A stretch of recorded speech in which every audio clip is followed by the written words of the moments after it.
Hey guys, what is up? Super K-Man Rocks here, and I am here for my LCS lower bracket round number 1 overview and analysis video. Very excited to get into this. Obviously, we're right in the thick of the playoffs here in the LCS. We've already got our winners round 1 series done. Quick plug, if you haven't checked out my video on that episode, on the 2 series that happened in the winners round 1, the upper bracket round 1, you can check out that video up in the iCard. It's pretty important to check that out, in my opinion, going into this, because I did preview the series that we are going to talk about today. So if you want my thoughts and opinions on what I expect to happen here, as well as how I'm feeling about the 2 teams that are playing today that actually did play in winners round number 1, of course, I recommend checking out that video. But today, what we're going to be doing is going over the lower bracket round number 1 matchups. That's going to be 100 Thieves Energy, that's going to be Team Liqiod Dignitas, and we're going to be talking about the 2 teams that are going to make it out, and of course, officially our first 2 teams to be eliminated from the 2024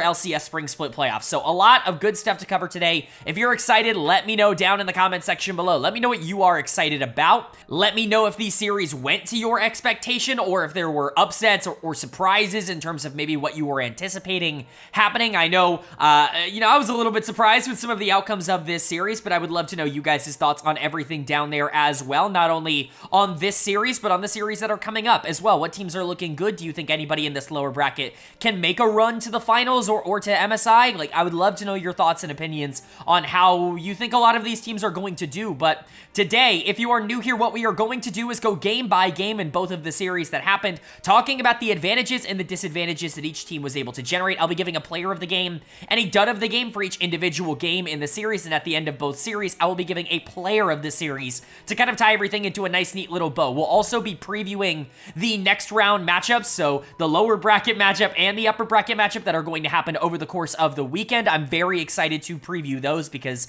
we're going to be down to our final 4 teams by the end of this episode, so everybody is going to be elite by that point. But it's time to get into the analysis. I don't want to waste you guys' time too much, so let's jump right in. Our first series of lower bracket round number 1 was, of course, a matchup between the number 2 seeded 100 Thieves and the number 6 seeded Energy. Definitely kind of an intriguing matchup on paper because of the way that both of these teams were perceived at the beginning of the year and the reason that both of them are coming into this series for one way or another. Of course, 100 Thieves, having played in the upper bracket, they got obliterated by Cloud9. It was not close. Obviously, C9 is significantly better than the 3 seed. I have them projected to win the entire tournament. I think a lot of people have them projected to win the tournament, even coming in as the number 3 seed, and 100 Thieves just didn't stand a chance in that series. A lot of this team ended up really underperforming, but a lot of the players who underperformed in that series had been overperforming a lot over the course of the year, namely the rookies. They have adapted to the league a lot faster than people were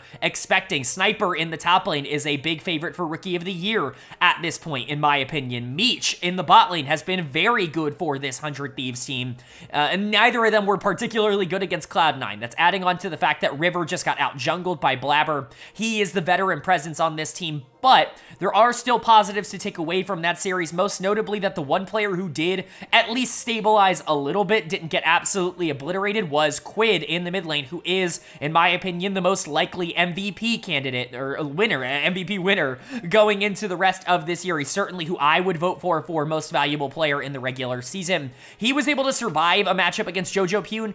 Jojo still did very well, but Quid, I think with a better team around him, could have actually done stuff in those games. Unfortunately, everybody else lost. So really what you're hoping for from 100 Thieves in this particular series is to see some stability growth, to see them be able to go up against a team that maybe isn't quite as mechanically talented individually as Cloud9, although trust me, Energy are not pushovers.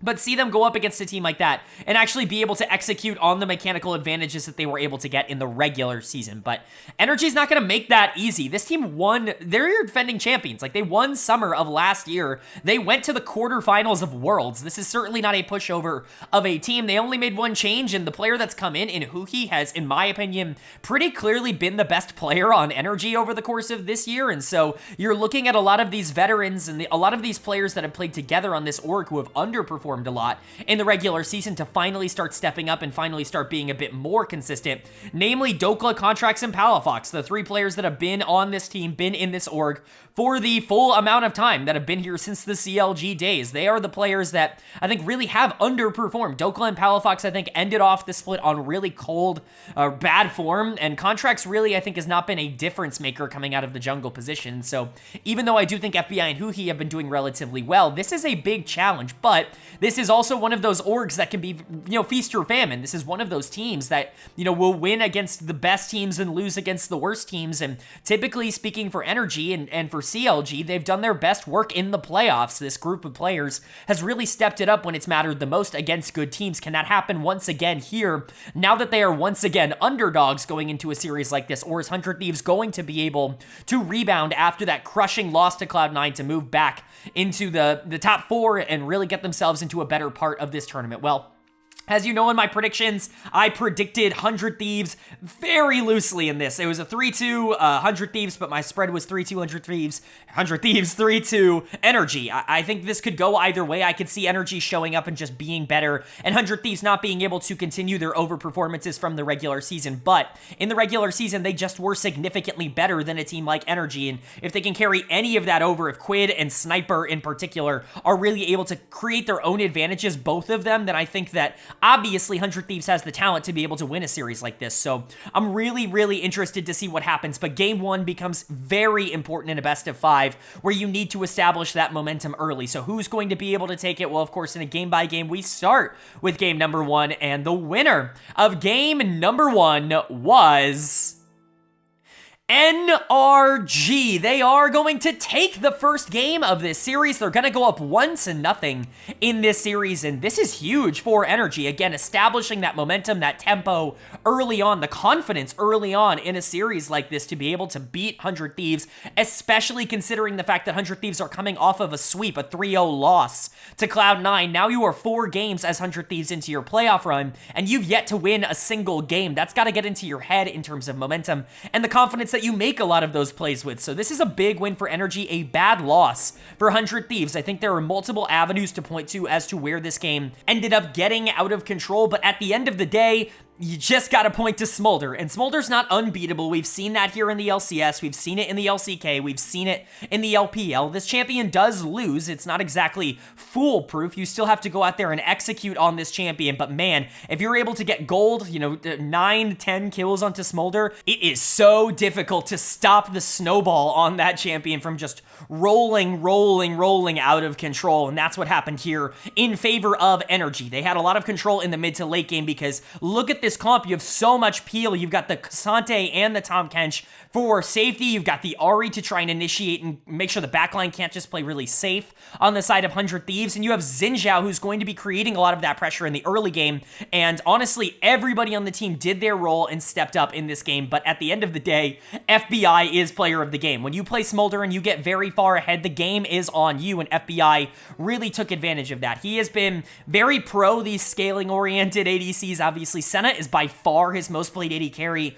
over the course of this year, and that tracks onto last year as well when we look at what worked with him and Ignar in particular as a bot lane. They played more Senna Tahm Kench than anybody last year, and they've done it again this year. It's clearly something that FBI likes to do. Doesn't need to be a primary focus in terms of resources in the early game. He just wants to be relevant once you get to the late game team fights, because his laning is already pretty good. If he can supplement that by playing more team fight oriented champions that don't need as perfect mechanics in those situations, then he can actually really pop off, and we saw that, kind of apply to Smolder in this. Obviously, Senna, Smolder, not exactly identical champions, but similar in concept to the point where FBI, I think, felt very comfortable going into the late game, knowing that this champion was going to do a lot of the work for him as long as he got himself in the right spots in the early game, and that's exactly what he did. You don't get there by accident, though. FBI played great. I thought Huhi was phenomenal on Tahm Kench. This champion continues to look really good, even without a lot of its normal partners. Obviously, we saw Senna Ornn on the other side of this. We've seen this relatively frequently in places like the LCK. We know what this bot lane can do. I'm not as big of a fan of Senna without Tahm Kench. I think it's pretty clear to me that Senna is good, but Tahm Kench is great, right? That's the part of the bot lane that really works for me, and we saw that here at least a little bit where Huhi was just way more impactful than Meech was on the other side of this matchup. Now, you could chalk that up to knowing that Huhi is a better player than Meech, but This is a trend that I think we've seen every single time someone takes away the Kench from the Senna, is that the Kench actually benefits in that situation because Senna is not nearly as useful with other bot laners. Again, not to say she's useless, just that from what we've seen, I think Senna Tahm Kench is the way to go, and Tahm actually creates a lot of space for other ADCs as well. It's not just like a one-stop shop. I think this was a very good takeaway, and Huki played great. I thought Contracts was really good in this game on the Xin Zhao, controlling a lot of the tempo, making sure that there really weren't a lot of mistakes coming in from the other side. He prioritized the top side of the map early, making sure Cassante was in a good position to be able to fight in the mid game around a lot of the grubs, and then eventually was able to transition that into getting the Smolder online. Palafox was fine, although Quid was probably actually a bit better in this game. Quid was fantastic in game 1. This very much felt like a game from last series where Quid was trying his best to win it, and the rest of the team was just not cooperating, and that's unfortunate, but Energy did everything they should have done in this game, and they played towards their win condition, which got them the win. And then for 100 Thieves, like I said, you have to, at the very least, be a bit concerned about the mentality surrounding this team coming out of this game, because that's over 4 in the playoffs so far. River's going to get done of the game. We talked about it in the previous series. He was sick. He hadn't been scrimming with the roster the previous week, which was obviously unfortunate. It's a really bad time for that to have happened, but I don't even know how much scrim time he would have gotten after the Cloud9 series. It was only 2 days after that series, and there were active playoff games going on in every single day in between, and so, you know, I don't imagine how much time he actually got to prep for a series like this, and we saw it again. This is a weird draft. You draft 3 top laners, essentially, with the Ornn, the Jax, and the Jace, and you're just really hoping one of them can get strong enough to be able to really make a difference in the team fight, and unfortunately, none of them got strong. All of them kind of lost, but River, I think, most notably lost. If you're going to play something like Jax, you can't really be forcing a lot of plays in the early game, even with something like a Taliyah and a Jace on your side, because Jax is just not going to be able to function against Xin Zhao in that kind of situation, especially with a Cassante and an Ahri moving about. And so River ended up actually really struggling in terms of the macro game. Sniper was pretty bad. Doka was definitely better in game 1. Meech and Ayla definitely lost. Again, really the only positive sign to take away from this first game is that Quid actually was able to get his own advantages on the Taliyah, which is not something you always see. I still think Taliyah is the strongest mid laner in the game, and I think this showed it off again, but 100 Thieves is going to need more than mid pressure to win this series. They're down 0-1, but they are not out just yet. Winning game 2 is paramount to them. Going down 0-2 and being 0-5 at the start of the playoffs would be an absolute disaster for this 2 seed, but winning this game 2, the series is all evened up again. A best of 3 is super winnable for 100 Thieves, so a must-win game for them, and if Energy is able to win that game 2, they're in a phenomenal position to move on into the next round. But what's going to happen? Well, the winner of game number 2 was 100 Thieves. They are going to take game number 2. They're going to tie up this series at 1 apiece, and I can't overstate just how important of a victory this is for 100 Thieves. If they had lost this, I truly do believe that they go down in a 3-0 sweep. I think that confidence and momentum is all gone. You don't trust yourself. You're starting to make bad plays, and all of a sudden you move into that third game, and, you know, Energy's got all this momentum. They know exactly what they're supposed to be doing. I firmly believe that if you lose this, it's just kind of over for you. Not that reverse sweeps are impossible, but just this is a bad circumstance for a young team like 100 Thieves. I think this was such an important game 2 to come out and actually win, and credit to them. They played really well in this game, and it was everybody. It was a team effort. It wasn't just one person dominating, although one of these players did have an absolute howler of a game here in game 2, which we will obviously get into, but we gotta just talk about everybody on this team, because it's all of them that's gotten them here, right? You are the 2 seed. You are one of the more competitive teams in the league. You finished with the same record as the number 1 team in the league. You just lost to them in the head-to-head in terms of the regular season. This was one of the better teams in the league, and you don't get there by having 1 good player or 2 good players. You get there by having 5 good players, and that's what they were over the course of this split. So to see Quid really be the one player that has continued to step up, you know, it's been a bit disappointing, but then you get a performance like this where all 5 members do come together and they draft something really interesting that they can execute on that is comfortable for them in this particular instance, that shuts down the ideas that the enemy team wants to go for, and it really ends up working out. Energy goes for that Smolder again. They really want to try and get that thing rolling in the same way that they were able to do it in game 1, but once again, another example of why Smolder isn't as broken as a lot of people would like to make him out to believe. If you, like, Senna Seraphine shut this thing down instantly, not because it's this super dominant lane, strong, like, bot lane, like, it's really good, and obviously you get a lot of positives from it, but they are just more useful in a team fight. If you hit Seraphine ultimate on Smolder, he's dead. I'm sorry, you just kill him instantly. You have a Jax, a Lee Sin, and a Vigar. You have so many opportunities to just kill him, so really like the idea behind trying to shut down that Smolder and then giving River something that he can be more active on, be more proactive on, and that's what he was here. He's player of the game on the Lee Sin, some phenomenal kicks, fantastic pathing in the early game, and really good objective control. Never really sacrificing anything, like he just kind of got everything on the map. He got every gank he wanted. He got every objective he actually tried to go and get. It was just a very dominant performance coming in from River, and this is the first game in the playoffs where it's been like, yes, this is the River I think we were all expecting, I guess, going into this tournament. Obviously, maybe you would have expected him to kind of bounce back at some point, but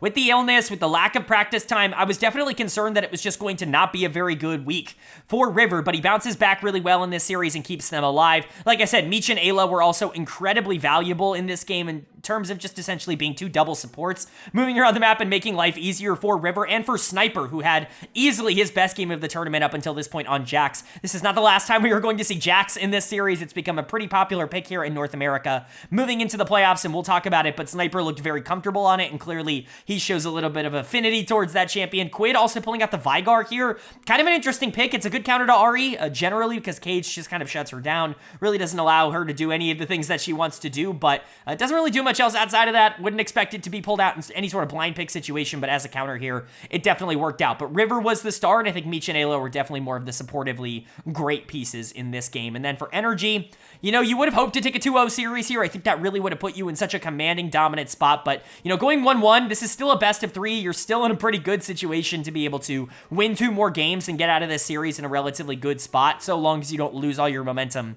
from this game. Contracts is going to get dead of the game. River was just strictly better. You both picked early game junglers that want to try and set the tempo, that want to be aggressive, and unfortunately, River just outplayed you in the early game. That's kind of become a symptom of what has happened with Contracts. He is somebody who I think has always excelled a bit more on champions that are useful in the late game, essentially, no matter what. I'm thinking, obviously, Ivor and Sejuani. Like, these are the champions that I would consider Contracts specialties, and he's moved a lot more into the early game champions because he does want to play a bit more aggressive in the current meta. I understand why. I think Xin Zhao is very strong, but I don't think it necessarily works for how not only Contracts wants to play, but how the rest of the team wants to be able to support him. FBI on the Smolder, Huhi on the Tahm Kench, they're just kind of going to be passive in the early game, not really going to have a lot of tempo, and so you can't really rely on them to help you out. And then you've got the Ahri and the Gangplank, right? But Ahri can't move. Ahri can't leave lane because you've got Vigar Cage, and so all of a sudden it becomes a lot more difficult for her to shove and roam in the same kind of way that you would in a normal matchup, and Sniper's just winning on the top side. Dokla pulls out Gangplank, who I think is very mid right now in terms of a top lane pick, and you're just not able to get prio there, so Contracts ends up losing in the jungle matchup. He essentially is useless throughout this game, and that's why they end up losing, in my opinion. But a classic example of how Energy lost in the regular season, just getting outpaced in the early game, going for something that isn't necessarily comfort for them and losing because of it.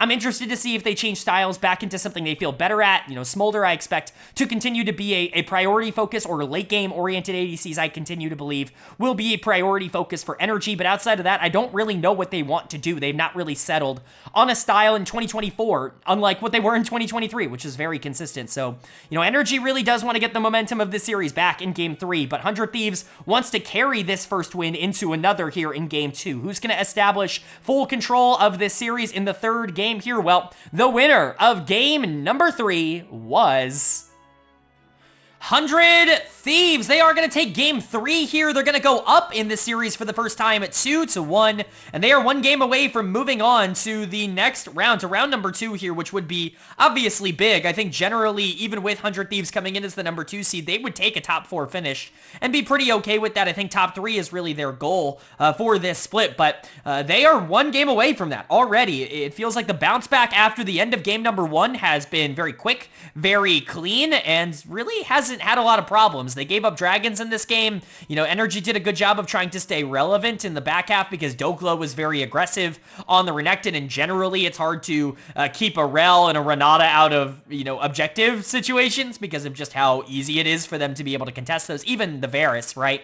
But 100 Thieves was way better in the fights, and that's really what matters, is who's able to actually do stuff with their gold, and 100 Thieves was the one who was able to do stuff. So we'll talk about it. Player of the game, it's gonna go to Quid in the mid lane. Again, this is the MVP. At least for me, this has pretty clearly been the guy for 100 Thieves over the course of this split. He is the most valuable player to his individual team, and we're continuing to see that in games like this. He pulls out the Akali here in game 3. I do not think Akali's in like a super good state, but that champion, if you're good at her, will always be at least semi-viable because of just how good her kit is, as long as she's able to do even a modicum of damage. And of course, she's still in a state where she's playable. I just don't think necessarily assassins are actually all that good right now. Maybe outside of like Ahri, if you would consider her even an assassin, because that's not how you build her in pro. But, you know, Quid was really good in this game on the Akali, was constantly trying to make plays, was looking for skirmishes in the mid game. You know, he just feels very proficient at this champion. I think that's the word I'm looking for. Practiced, proficient, whatever you want to say. He looks good on Akali, and I think it's a very good sign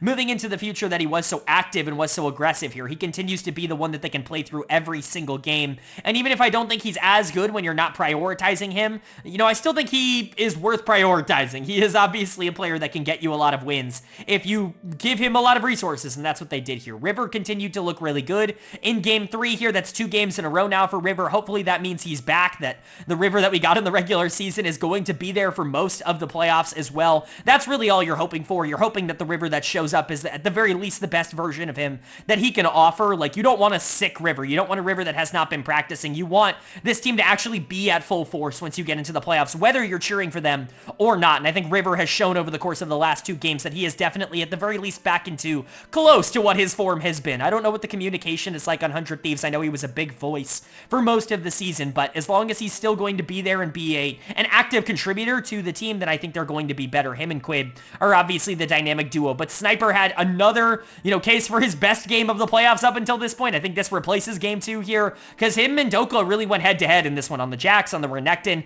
It's a pretty classic top lane matchup. I'm not sure there are any more classic ones that are more classic than this, I should say. The Jax was really good, though. Sniper did a great job of being useful in fights without really ever overextending. Meech and Alo were also fine, but this was really about Quid getting very fed on the Akali and River, and Sniper really setting him up for success. This felt like a regular season game for 100 Thieves. It was almost an identical formula to what they'd been doing for most of the regular season. But for Energy, not the worst game in the entire world. You still had, you know, positives to take away here. I want to credit Dokla. I do think he's playing better in this series than he had at the end of the regular season. He was this team's weakest player. Him and Palafox were kind of trading that on and off in terms of the regular season, but right now the clear answer is Palafox in the mid lane, which we will get to. But Dokla was actually pretty good in this game on the Renekton, especially at being able to keep it close in some of these fights. Contracts did a good job of trying to keep objectives close, but at the end of the day, they couldn't win fights, and so it didn't really matter. Dead of the game is going to go to Palafox in the mid lane. He just got outplayed by Quid. There's really nothing else to say. This is very indicative of how the rest of this year has gone up until this point. I know a lot of people say that regular season doesn't matter, and,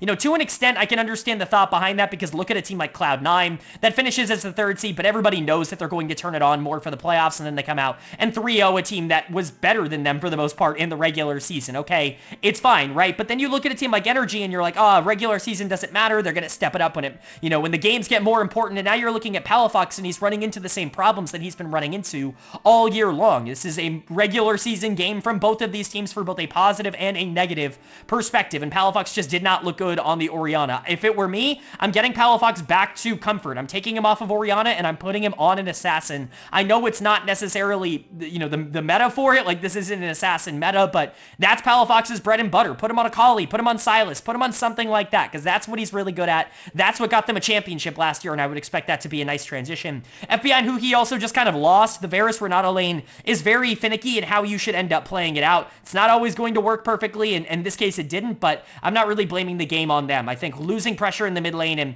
not having enough firepower and team fights coming in from your jungle is also going to be a bit of a problem. And 100 Thieves honestly just played better. They had more talent in this game, and so you're looking at a game 4 now, and Energy's tournament life is on the line. I know it's their first series in the playoffs, but it does not want to be the one that they go out on. 100 Thieves has a chance to move on to the next round with a win here in game 4, or potentially Energy could, of course, push us to a Silver Scrapes game 5. So what is going to happen? Well, the winner of game number 4 was NRG. They are going to take game number 4. They're going to tie up this series at 2 apiece, and you know what that means. That is a Silver Scrapes game number 5 incoming for these two teams. I'm really excited to see this go to 5. Of course, that was my prediction, but, you know, I'm not excited to see it go to 5 because of my prediction. I'm excited to see it go to 5 because these are two really fun teams to see face off against each other, but how did Energy win this game? I mean, truly 100 Thieves had this one in the bag and they just couldn't quite secure it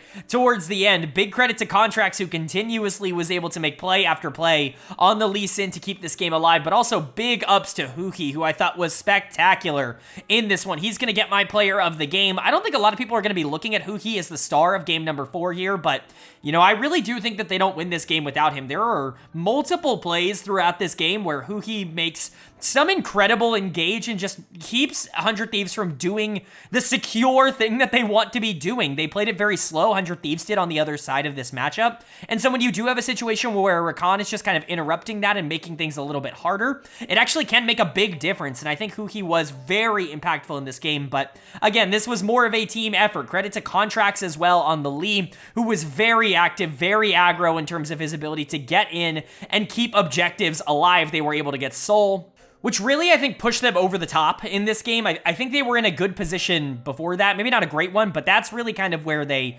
solidified this game and where, even though they were losing fights in the mid game, they were able to kind of fight back and actually keep things alive. That's where I think it became more interesting, but things just started to go their way. You know, things were falling apart for 100 Thieves. Energy make a really split-second call to push down the mid lane and actually get a lot for it, even though they lose quite a bit for it as well. And then, obviously, whatever happens at Baron in that final Baron happens. 100 Thieves have full control of it. They just allow Contracts to walk up because they're scared of what the Lee Sin's going to do if Huki can get in, if the Rakan can get in, and all of a sudden make an engage really simple for Energy. And so Contracts just walks up and smites it and is able to get the Baron. They walk out of there, and then one more fight with 100 Thieves pushing in the game is over. Energy can just march down and end it. It's crazy how quickly this game shifted on a dime, but credit to Energy. They made the proactive moves they needed in order to get the win. Again, Huhi's player of the game, but Contracts also was a big factor towards why this game was even remotely playable for 100 Thieves and why they were in it. I think FBI and Dokla were also relatively fine, but I would be remiss not to mention that my dud of the game is actually going to stay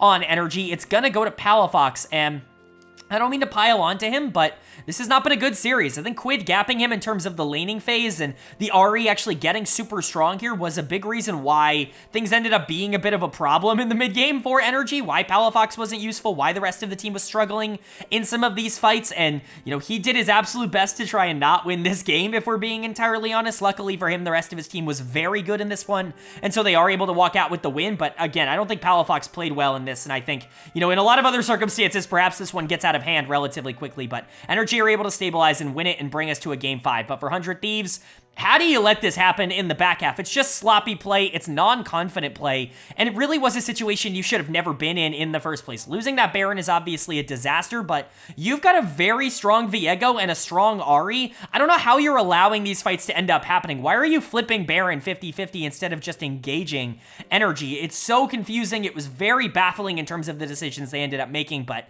at the end of the day, they ended up paying for it. They lost because of it. It's hard to really point to one player playing bad because, like, yeah, maybe Meech's positioning wasn't great, or maybe River should have smited that Baron or not started it, or I don't know who's making the macro calls, whatever, right? Like, there are things you can nitpick, but a lot of the problems that 100 Thieves had were team-oriented, were macro-oriented, were decision-making oriented, not necessarily any sort of individual player problems, which is why I don't think any of them are dud of the game. I think all of them were actually relatively fine. I think Palafox, from an individual perspective, was worse than anybody on 100 Thieves, but does that make it more concerning that all of them played well individually and yet their macro was so bad that they did throw it away late? That is definitely a concern. And, you know, especially because I think in the regular season, 100 Thieves was known as kind of a team that was very consistent in the back half of games. If they were to get you into a team fighting kind of back and forth situation, they would actually be really good in that regard. Not that they were bad in the early game. I think they obviously laned well through Quid in particular, but they were really a team that wanted to fight you 5v5, that wanted to try and pull you in different directions. And it's just not been who they are in the playoffs. It's kind of a completely different style. It's not really what game 3 was at all for them either. So, you know, maybe getting back on track will help them, but this is a bad loss, and now you're going into a game 5 having very little confidence because you just threw away game number 4. You basically gave it over to Energy, and you know, if you end up losing this, this is going to haunt you. This is going to feel bad. But if you do end up winning this, then obviously nobody's going to remember this game number 4. But, you know, it's obviously a must-win for both teams. It's win or go home. The winner moves on to round number 2. They make it into the top 4, and they are one series away from facing off in the semifinals, the lower bracket finals. But the loser is also going to go home. And so, biggest series that both of these two have played across the entire year up until this point. Biggest game. Who is going to be able to take it? Well, the winner of game number 5 was 100 Thieves. They are going to take the 5th and final game in this series. They are going to win the series 3-2, and they are going to be moving on to the top 4. Congratulations to them. Obviously, as the 2 seed, you would have hoped that they could get through the 6 seed, get to the top 4, but this is a very unique circumstance in which they have been drawn into. Cloud9 was not your typical 3 seed, and Energy was certainly not your typical 6 seed. They were the 2 top teams in most people's predictions going into the year, and so to have to face them in your first 2 playoff series as a group full of a lot of young players and quite a few rookies who have never played in the league before, it's a very daunting challenge, but they're at the very least able to get through the defending champions Energy, and they are going to be moving on to that top 4. So great for them, but for Energy, who are now out of the tournament, to be the first team eliminated from the playoffs in 2024 after winning the 2023 summer split, not great. It's certainly not an ideal situation. There's a lot that this team needs to fix. There's a lot of form that they need to get back into, but at the very least, I think that you looked better in this series than a lot of people expected, and you looked better in this series than you did in the regular season, so at least there is hope in that regard. But for as close as this series was, for, as much of a comeback as it felt like Energy was having, especially after Game 4 was such a swing in their favor with how that game ended up happening, 100 Thieves had full control of it until they didn't anymore. For this game to be kind of a blowout, it is a bit disappointing because 100 Thieves just absolutely destroyed them here in Game 5. They were significantly better from moment 1. I really like their draft. It's super risky. It's super aggro. But that's what I want to see out of young players. I want to see them try to mechanically test the players that they're going up against, and fortunately for them, they ended up winning it. Player of the game and player of the series as a whole as well is going to go to Quid in the mid lane. Of course, he was awesome. He's continued to be awesome for 100 Thieves throughout this year. All of the negative things that I said about him in the preseason, all of the negative things I said about him last split, all of the negative things I said about his time in LCK Challengers League, none of that matters right now because he is starting to realize some potential that we didn't even necessarily know was there for him as much as it is. He's been an MVP caliber player, whether you think he deserves the award or not. He has been an MVP caliber player for 100 Thieves over the course of this year, and you put him on Ahri, you put him on something that needs to be really aggro, he's going to get a lot of resources, he's going to dominate a lot of these fights, and he's going to win your team the game, and that's exactly what happened here. Again, credit to Quid, he made Palafox look bad in this series, which we will also get into, but it wasn't just him. River, I think, played really well in this series. Talked about his contributions in games 2 and 3, that they were able to win. Maybe he wasn't perfect in their other games, although he was pretty solid in Game 4 as well on the Viego. There certainly are a lot of positives. I still think Quid is player of the series overall, but River definitely deserves a shout and honorable mention for how well he played a lot of this series. Definitely shut down a lot of what Palafox and Contracts were trying to do as a duo. Meech and Alo were fine. Sniper was good. Like, the rookies kind of held up, and they allowed the veterans, or at least the players that do have a tad bit more experience, to be able to push forward. River, obviously the veteran on this team. Quid, somebody who has played in high leverage situations, just not at this level before. Like, these are players that do know how to play in stressful situations, and obviously Quid is more than willing to step up to the plate. This was a great series for 100 Thieves, but they move on now to face the winner of whoever wins the series that we talk about after this. Obviously a big deal there, but you just gotta hope that this winning streak can continue. They do have a rather predictable playstyle, but honestly that doesn't stop a lot of teams in the LCS right now anyways. It's not like whatever team they run into in the next round, whether it be Team Liqiod or Dignitas, it's not like those two teams don't both have very clear play styles either, so 100 Thieves gonna be feeling good to see this bounce back happen and to be able to take down the defending champions in 5. But for Energy, like I said, kind of a disastrous result. If you would have told me at the beginning of the split, this is how the split would end for them, I would say that is a pretty big negative. Obviously, there's a lot in the middle there that you lose context on. They were not favorites going into this series, even if, a lot of people thought they could make it interesting, and, they went up 1-0. They made things close with that Game 4 win, but unfortunately, their flaws this series were just a little bit too big, and unfortunately, the biggest one I can look look at is the dead of the game here once again in Game 5 for 3 games in a row here. It's going to be Palafox in the mid lane, who just did not have a good series. Quid outplayed him in every single aspect of the game, and I love Palafox. I really like what he's able to do as a carry, as somebody with a lot of resources, but that is not the meta right now in the mid lane. I mean, it is. You can carry games out of the mid lane, but they had him playing mages, they had him playing Talia. This is just not the kind of style that Palafox really excels on. Not to say he's bad at this style, but just that it's not comfort for him, and I think that was clear in this series. His confidence has really started to wane, and his laning has gotten significantly worse as the league around him has gotten better in terms of talent, and I think we kind of saw that take its effect towards the back half of this split. He was not good over the last few weeks of the regular season, and he really wasn't good in their one playoff series here, so that's something to keep an eye on. Contracts also, when he lost hard.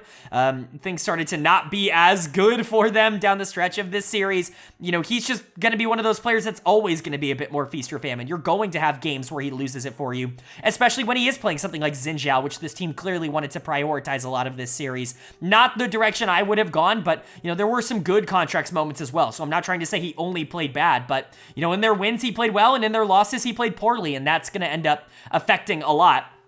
I actually think Doko played really well. He was the best player on the team in the series, in my opinion. Not that it ultimately mattered. There just wasn't a lot he could do, but FBI and Huhi really weren't relevant in this 5th and final game, even if they were at the beginning of this series. There's just a lot of problems for energy. I don't know if you make roster changes. I don't know if I would even make roster changes. I certainly think you consider options if you have them on the table. There are a lot of players that are free agents that I think could be interesting fits in terms of where this team is heading, but you've got 4 former champions, well, 5 former champions on here, but 4 champions from last year, and Huhi, who's a multiple-time LCS champion on this team. Like, you would think that they would be able to get something together to make this work. I don't know if I'm pulling the plug just after one split, but whatever the case, they are the first team officially eliminated from Spring Split, and they'll have to wait until summer to try and get their revenge. But 100 Thieves continues onwards. Again, they're continuing on into the second round of this lower bracket. There is nothing stopping them from being able to move into that top 3 and potentially even top 2. Remember, with the MSI new qualification rules, 2 teams from each major region end up qualifying, which means if 100 Thieves is able to get out of the lower bracket, even just get into finals,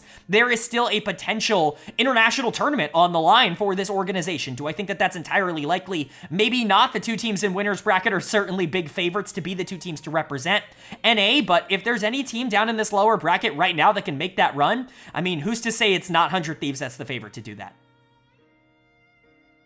But that was the first of our lower bracket round number 1 series. It's time to move into the second one, and I honestly also predicted this one to be close. I think these 2 teams are a lot closer than people are giving them credit for, at least in my opinion going into this. I think that was represented by the fact that, you know, the lower seed here did beat the higher seed at the end of the regular season in the final week, and we kind of got to see a glimpse of how these 2 styles could go head-to-head against each other. You know, I think this will be more fun, hopefully, than people are giving it credit for. It's, of course, the number 4 seeded Team Liqiod taking on the number 5 seeded Dignitas, and, you know, on paper, this looks like a pretty big mismatch because Team Liqiod should just be the better team.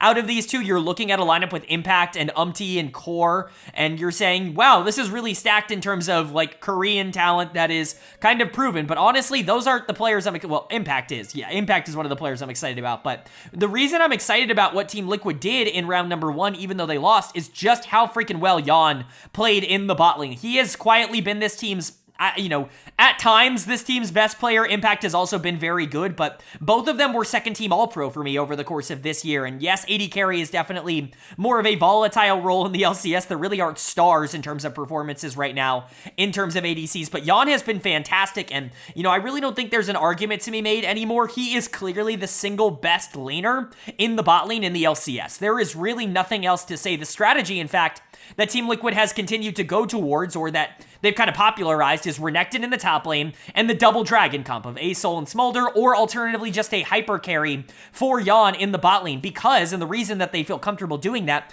Jan is such a good laner and he's so ahead of everybody else in terms of his role in that department that you can put him on something like Smolder or Zeri or any of these other hyper carries, and he'll still win lane. Like, he'll still be super relevant, and it gives him a champion that kind of just makes it easier on him in team fights, which has always been his weakness as a player. And so for Yawn, I'm really digging it. I tweeted out at the end of last week just how excited and, well Yawn was playing, not just in the playoffs, but in the regular season as well. But Dignitas, the reason I think the series might be close is they actually match up very interestingly into Team Liquid. Well, what are their strengths? What are Dig's strengths? Well, bot lane is definitely their biggest strength. Tomo and Isles were arguably the best bot lane in the regular season. I know that it doesn't feel like it should be correct, but bot lane was so variable for so many different teams. Tomo was probably the ADC that got the most amount of resources from his individual team in terms of trying to carry the game. You look at all the top teams, you look at FlyQuest, they don't play for bot lane. You look at 100 Thieves, they don't play for bot lane. Cloud9 certainly didn't play for bot lane this year, and so there weren't really a lot of top teams actively trying to get advantages on that side of the map. Dignitas, however, was definitely putting a lot of resources into Tomo, and Isles, I think, also played really well. Tomo was my first team All-Pro AD carry. Isles was my third team All-Pro support. I think, obviously, bot lane is an integral matchup here, but Rich and Impact, a very fun matchup. Two players with a very similar playstyle, both, at least over the course of their careers, known more for passive laning phases and phenomenal team fighting. That's always definitely been Rich's calling card, is his bad laning and his great team fighting, but Impact also known, previously as the shield for a lot of his teams, not always going to get the most amount of aggression in lane, and sometimes it doesn't work out when he goes for those aggressive plays, but, when you get to a 5v5 team fight, it doesn't matter what kind of resources he has, he's going to be useful, so it's a really interesting matchup, and then you've got XU and Umti, I think that's very interesting. APA versus Dove is very interesting. I actually think these two teams are a lot more evenly matched than people are giving them credit for on paper. I had Dignitas actually winning this series in my predictions. I think I picked Dig 3-2 and TL 3-2 was my spread. But I have Dignitas winning this.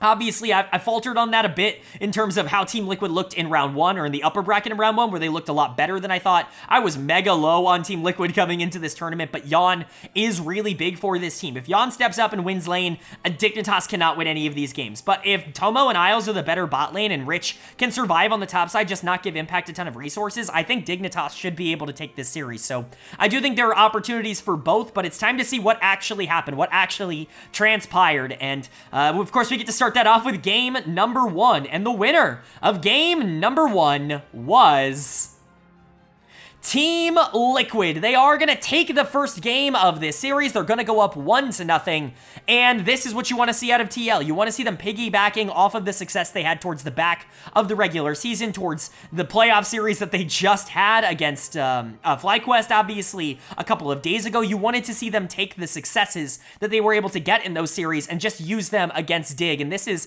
almost copy and paste like the exact draft that they had been using in the final week of the season to pick up some pretty big wins over some pretty good teams. It's the Renekton in the top lane, and it's the Double Dragon. It's Asol in the mid lane, Smolder in the bot lane, and it just works for this team. APA is a much better team fighter than he is a laner, so give him something that he can scale into the game with, that he doesn't have to play super aggro on, and he's going to be very useful. Impact is obviously going to have a ton of pressure on the top side. If you give him something with Prio, like Renekton, especially going into Jace, he can do a lot with that, even if he wasn't perfect in this game. But the star of the game for me is once again going to go to Yawn. I can't praise this guy enough. He truly has been Team Liquid's savior for parts of this year. Impact, again, deserves a lot of credit. I'm not trying to take anything away from him, but I almost feel like with as much as people talk about Impact, we under-talk about how good Yawn has been for Team Liquid, and this was just another example. This champion just fits his playstyle so well because somehow, some way, he can play Smolder into Nautilus and actually win lane, and that's exactly what he did. Core's a part of that with the Rel, but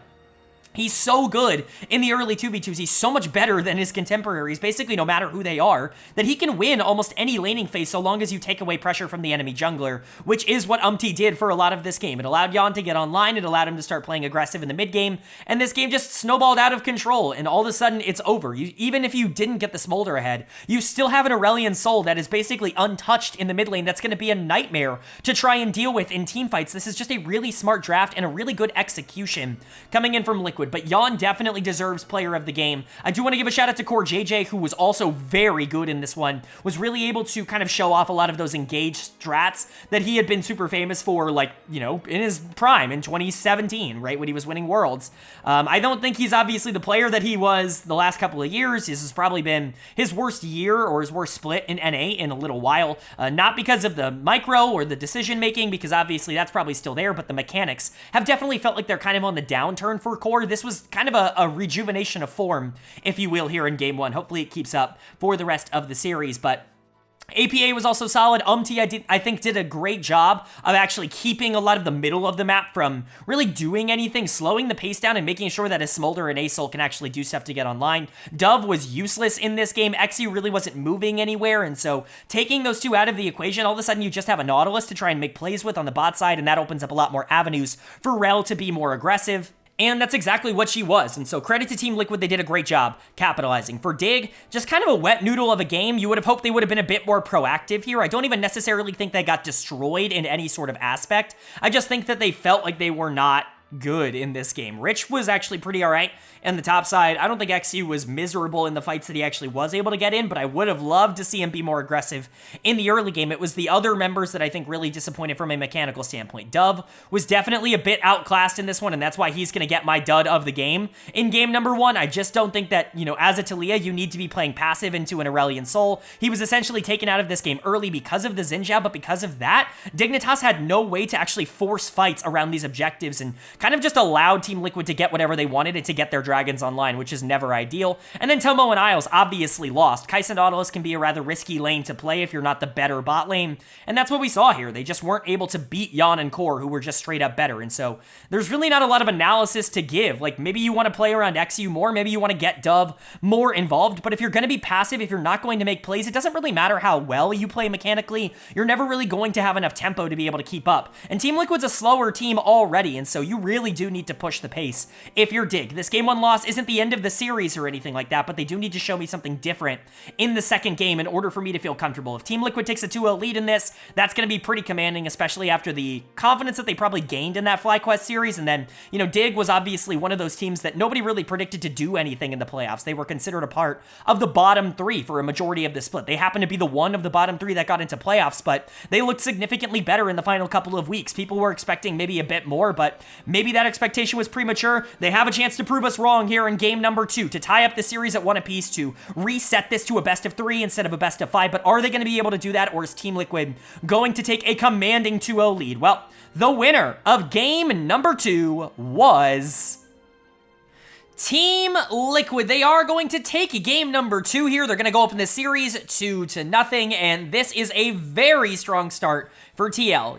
I favored Dignitas in this series. It's not looking particularly good at the current moment, but TL has just showed up today, and honestly, they've been showing up in the playoffs. FlyQuest is not a bad opponent. They took them to 5, and honestly, there's a real argument to be made that for a good portion of that series, they were the better team, especially in the bot lane where Yan and Core were really stepping up, and Impact was obviously very good in that series as well, and there was a lot to like about it, but they come down here to face Dignitas, and some might wonder if they can keep that form up. Team Liquid's always been a team that's potentially played up or down to their opponent's standards, but no, they're just going to crush Dignitas in the first 2 games here. This one even shorter than the last. This one only going 25 minutes. Dig was never in this. I mean, no dragons, no barons, only 1 tower. Like, absolutely no pressure on the map. There's just no way to describe that Team Liquid beat them pretty handily, basically everywhere on the map. So let's talk about how it happened. Might not spend a ridiculous amount of time on this game. Player of the game is going to go to Impact in the top lane. How could it go to anybody else? Jax has really become a high priority pick in the top lane. We saw it basically exclusively out of Sniper in series number 1. He played at games 2, 3, and 4.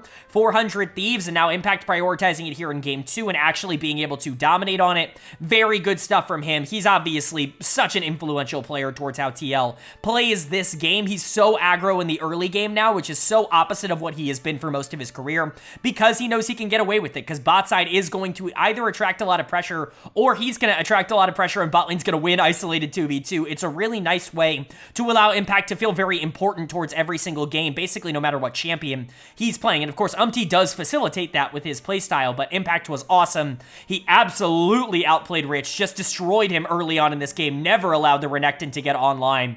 And that's a problem for Renekton, obviously, but a lot of that credit just has to go to how individually impactful Impact is as a player.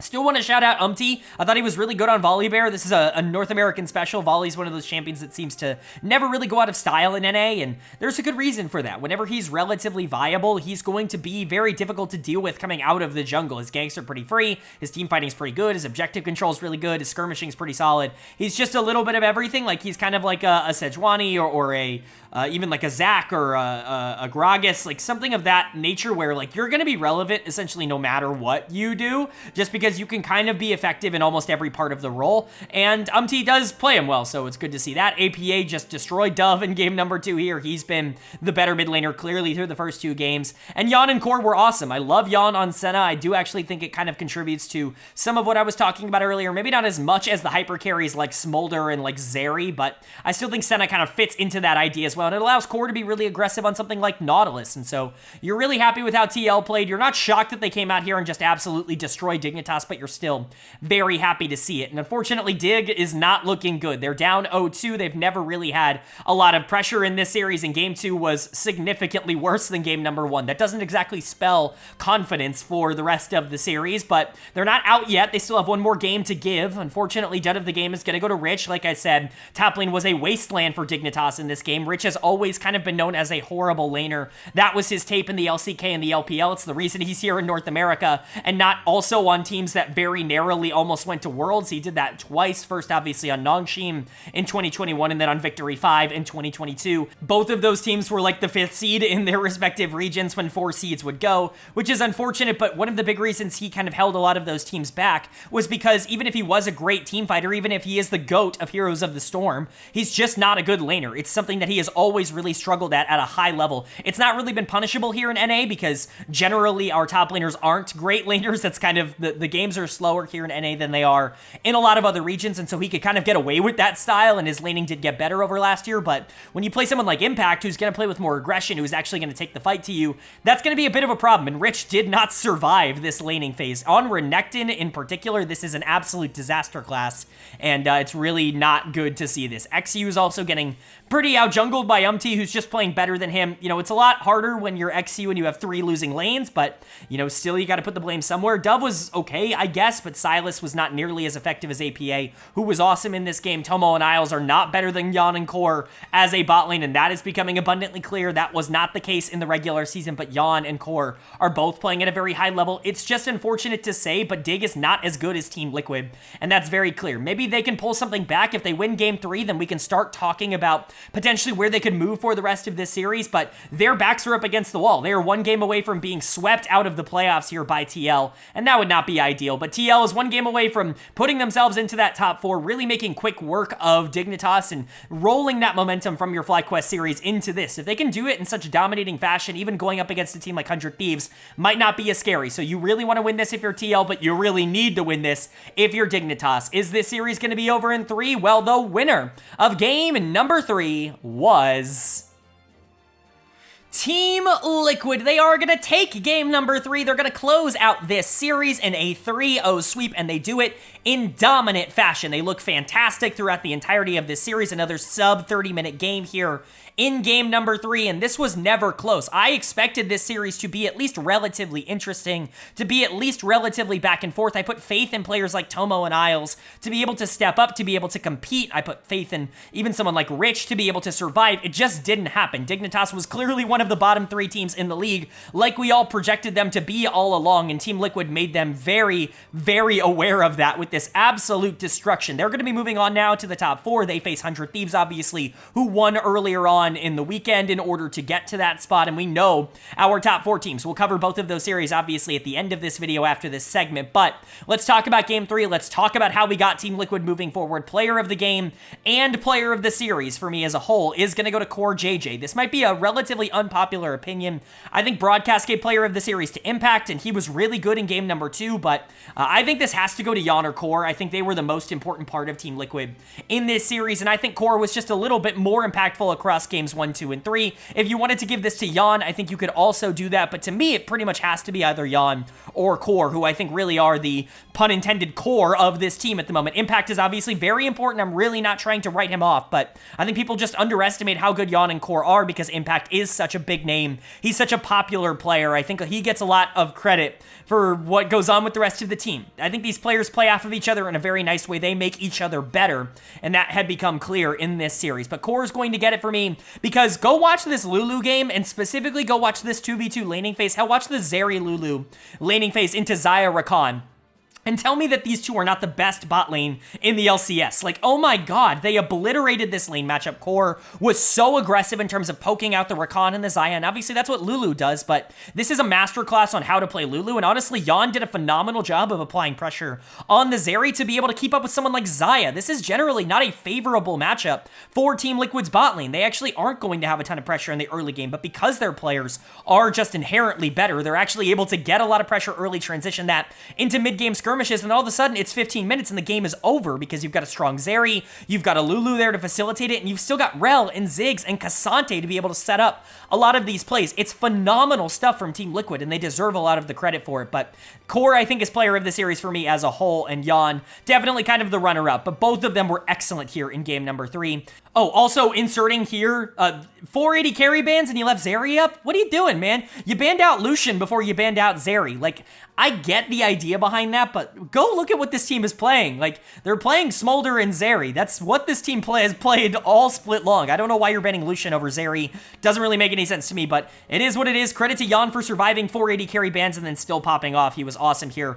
Kind of similar to in Game 2 when they banned out APA, quote-unquote. They banned the Ziggs, they banned the Aurelion Soul. In Game 2, he just picks Ahri, and he has a really fantastic game, is significantly better than Dove, and what do you know? They don't feel like that's a worthwhile ban anymore, and then they move over to just kind of allowing him to have whatever he wants, and he gets his Ziggs, and he still does really well on it. So APA looking really good in this series. He definitely gapped Dove in the mid lane really hard. Dove was not good today. Not that he's been good all split. He's been the weakness for Dignitas, but still, it's worth noting. And then Umti was really good in this game, and I think was really solid in this series. Of course, Impact really dominated Game 2 and Game 1. Was still solid here in Game 3. Just didn't really have to do a whole ton. The team was already super ahead by the time he really got to play the game. But, you know, Team Liquid was just better from moment 1 to the final moment of this series. They absolutely obliterated Dignitas, and they more than earned their way into the top 4. But for Dig, disaster of a final series of the split. You are now officially eliminated alongside Energy from the split. That's 5 and 6 seeds out of the way. Correct me if I'm wrong. This might be the first time that's happened. I mean, maybe it's not. But I feel like every single split here in the LCS, we get some level of upset between the 5 or 6 seeds, like actually doing something in the playoffs.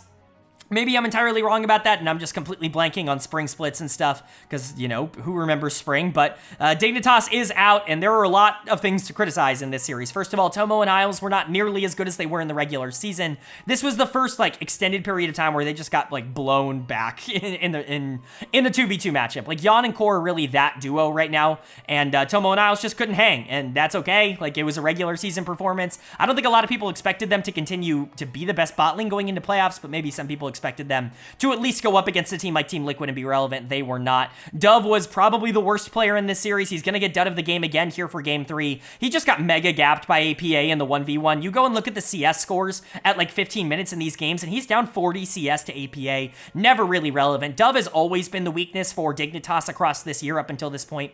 I heavily criticized this signing in the offseason. In fact, I went on record saying it was the worst offseason decision that any team made this offseason in the LCS. I thought it was pointless, and while he has been better than I expected, he's been fine for most of the split. He's not been good, and he's certainly not worth the import slot, in my opinion. And then you get to a big playoff series like this, and he just gets absolutely gapped by somebody who is kind of a meme in the community. Certainly not ideal there. XU's still young, but he did get outplayed by Umti, even if, again, it's really hard to do something as like a Nocturne in these games when all 3 of your lanes just get absolutely blasted 1v1 or 2v2. And then Rich is just not nearly as good as Impact. Rich is a worse version of what Impact is as a player, and so, you know, Dignitas just didn't have the firepower to keep up in a series like this, and it was abundantly clear. Hopefully they can retool and come back. I would love to see a young mid laner take over this spot for Dove, because I really just see no reason to continue on with him. I know that sounds harsh, because he is an import, and obviously he just moved to this country, and it would feel really bad to lose your spot in like one split. That always feels like a pretty morally gray thing to do, but I think if this team does want to win, and I think they can win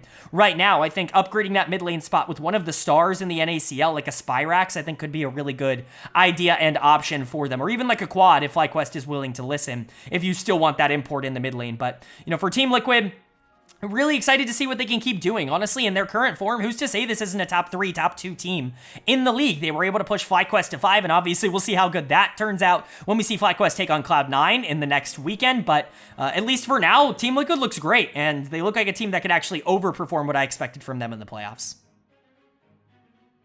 But now that we're done with the coverage of the two lower bracket round number 1 series, it's time to get into my preview for round number 2. That's, of course, the upcoming weekend. Both the upper and the lower bracket are going to have a series this upcoming weekend. So let's start off with our preview and predictions for the lower bracket. The first series on Friday here. It's going to be, of course, the number 2 seeded 100 Thieves taking on the number 4 seeded Team Liquid. The two teams we saw win their series today to stay alive are now going to go head-to-head to see who can make it to the semifinals, the lower bracket finals, which obviously is a pretty big deal. You at that point, you're one series away from making it to MSI, from going to an international tournament. Every single one of these teams is in the top 4. That means they are 2 series at least away from going to MSI. So a lot on the line here. How do I think these two teams stack up? Well, 100 Thieves did take both of these outings in the regular season, and honestly, they were clearly better in the regular season, but Team Liquid's form is better right now. When you're looking across the board, where exactly do 100 Thieves match up well against Team Liquid? Well, in my opinion, it's mid-jungle. When you're talking about where 100 Thieves